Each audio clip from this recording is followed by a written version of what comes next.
사랑하는 여러분 안녕하세요. 오늘도 기가 막히게 좋은 아침입니다. 저는 신도림에 위치한 나눔교회 안경민 목사입니다. 오늘 2022년 9월 1일 목요일 큐티 본문은 창세기 18장 1절부터 15절입니다. 오늘 본문은 우리에게 무엇을 말씀합니까? 세 사람이 아브라함을 찾아왔지요. 그 세 사람은 바로 하나님이 보내신 천사들인 것입니다. 아브라함은 그들이 누구인지 정확히 알지 못했지만 그들을 극진히 대접하고 섬긴 것입니다. 성경은 고아와 과부와 나그네에게 선을 베풀라고 말씀하십니다. 아브라함은 주의 말씀 그대로 순종하였고 부지 중에 천사를 대접하게 된 것입니다. 우리가 주변에 연약한 이웃에 대해 냉수 한 그릇이라도 대접할 수 있기를 바랍니다. 우리가 연약한 이웃에게 냉수 한 그릇을 대접할 때 주께서 그 대접과 섬김을 잊지 않으신다 말씀하셨습니다. 우리가 이웃을 사랑하기에 힘쓸 수 있기를 바랍니다. 어제 본문에 보면 하나님의 약속의 말씀을 들은 아브라함이 마음속으로 웃고 있음을 보게 되어집니다. 오늘 본문에 보면 세 사람의 출산 예언에 대해 사라가 장막 뒤에서 비웃고 있었던 것입니다. 어떻게 아내와 남편이 이처럼 똑같이 닮을 수가 있습니까? 아브라함과 사라는 하나님의 약속에 대해 동일하게 믿지 않고 있었던 것입니다. 인간적인 시각으로 볼 때 가능성이 전혀 없었기 때문에 믿지 않았던 것이죠.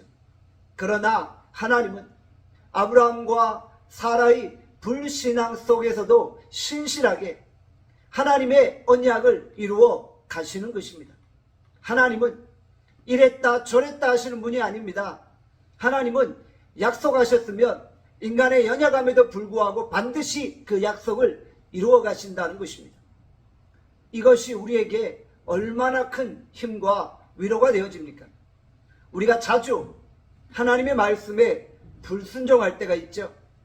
그럼에도 불구하고 하나님은 우리를 자신의 뜻대로 강권하여 이끌어 가시는 것입니다. 하나님은 천막 뒤에서 비웃는 사라를 책망하고 계시죠. 전능하신 하나님을 믿지 아니하는 사라를 책망하신 것입니다. 하나님은 어떤 상황 속에서도 불가능을 가능케 하시는 전능하신 분이십니다. 우리가 전능하신 하나님을 믿을진데 어떤 상황 속에서도 하나님에 대해 비웃지 않기를 바랍니다.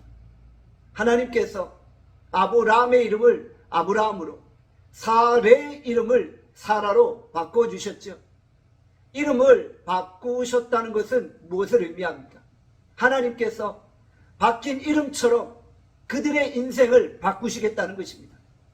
하나님이 그들의 인생을 책임지고 그렇게 인도하시겠다는 것입니다.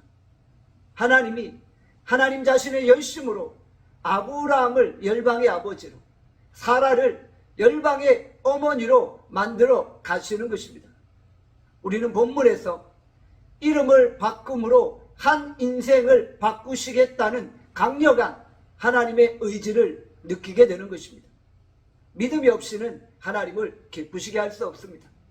우리가 내 인생을 하나님께 맡기고 온전히 하나님을 의지하는 믿음 가운데 거할 수 있기를 바랍니다. 신실하신 하나님이 오늘 우리의 인생에 부지 중에 찾아오셔서 우리의 인생을 이끌어 가십니다. 우리가 인생의 운전대를 하나님께 맡길 때 하나님의 거룩하신 뜻이 우리를 통해 이루어지는 것입니다. 오늘도 주의 말씀이 성취되어질 날을 사모하며 믿음으로 걸어갈 수 있기를 바랍니다. 기도하겠습니다. 하나님 아버지, 우리가 온전히 하나님을 신뢰하고 의지합니다. 우리가 전능하신 하나님을 바라보고 하나님을 신뢰하고 의지하며 오늘도 걸어갑니다. 우리를 축복하여 주시옵소서. 오늘 하루도 우리와 함께하여 주심을 감사드리며 예수 그리스도의 이름으로 기도합니다. 아멘. 내일 뵙겠습니다.